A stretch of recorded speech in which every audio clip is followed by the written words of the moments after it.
हर दिन एक भिखारी दरवाजे के पास आकर भीख मांगता था और घर का मालिक हमेशा घर के बाहर आते ही उसे देखकर फिर जाया करता। कई बार उसे गालियाँ भी बकता। वो कहता, तू जिंदा ही क्यों है? पूरी जिंदगी ऐसे ही भीख मांगेगा क्या?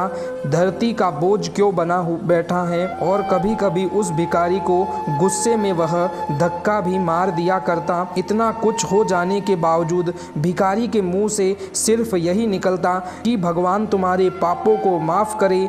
एक बार सेठ को धंधे में बड़ी नुकसान होने की खबर मिली। सेठ बहुत परेशान था कि तभी उसके दरवाजे पर वही भिखारी आया। गुस्से में अपना आपा खोते हुए सेठ ने उस भिखारी को पत्थर दे मारा। पत्थर लगने के कारण भिखारी का सर फूट गया और उसके सिर से खून बहने लगा। फिर भी दर्द से कराहते हुए भिखारी ने इतना ही कहा, भगवान तुम्हारे पापों को माफ़ करे। भिखारी वहाँ से चला गया।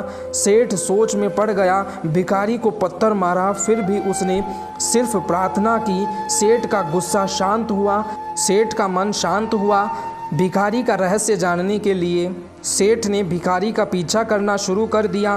भिखारी जहाँ जहाँ जाता सेठ उसके पीछे जाता। सेठ ने देखा कि कोई उसको खाना देता, कोई उसको मारता, कोई अपमानित करता तो कोई गाली देता। लोग भिखारी के साथ चाहे जैसा व्यवहार करते, लेकिन भिखारी सबके लिए एक ही प्रार्थना करता, भगवान तुम्हारे पाप माफ़ करे। अब रात होने को आई थी। भिखारी अपने घर जाने के लिए लौटा। वो अपने घर पहुंच गया, लेकिन सेठ अब भी उसका पीछा कर ही रहा था। एक पुरानी टूटी हुई खटिया पर एक बूढ़ी औरत लेटी हुई थी। काफ़ी कमज़ोर और बीमार लग रही थी। वह भिखारी की पत्नी थी। अपने पति को वापस आता देख वह खाट से उठ खड़ी हुई। पत्नी ने अपने पति के भीख वाले कटोरे में देखा, उसमें सिर्फ आधी बासी रोटी थी। उसे देखकर वह बोली, आज बस इतना ही मिला, और हाँ, आपके सिर से खून निकल रहा है, ये चोट कैसे लगी? बूढ़ा भिखारी बोला, आज बस इतना ही मिला, किसी ने कुछ दिया ही नहीं, सब ने गालियाँ दी और एक ने पत्थर भी फेंका, इसलिए मेरा सर फट गया।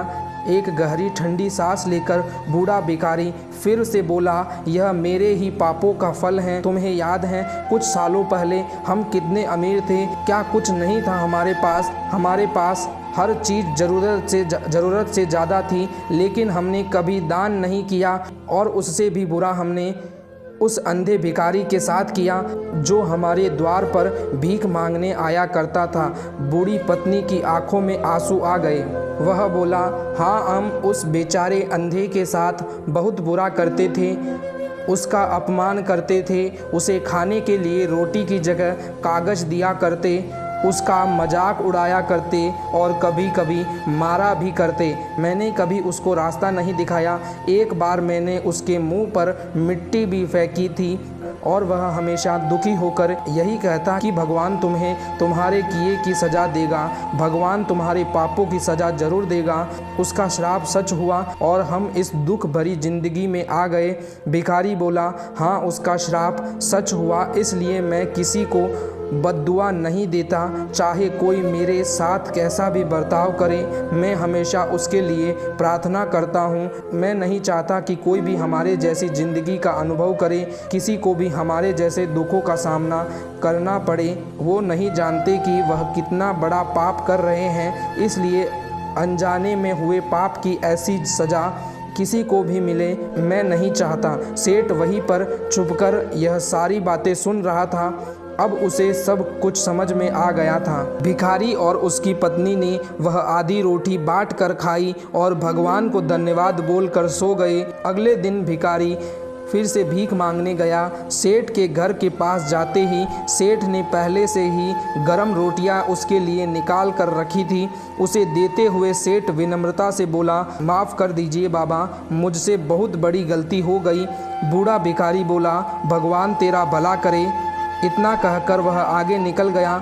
इस कहानी से जो सीख लेने लायक हैं वह बड़ी ही सिंपल हैं कि आदमी चाहे किसी के बारे में बुरा कहे या भला करे, लेकिन भगवान सिर्फ कर्म के हिसाब से उसको फल देता है। क्या हुआ अगर भगवान दिखाई नहीं देता है, लेकिन यह बात बिल्कुल सच है, उसके खाते में सबका हिसाब बहुत बहुत पक्का होता है, इसलिए जब भी किसी के लिए कुछ भी करो तो अच्छा ही करो।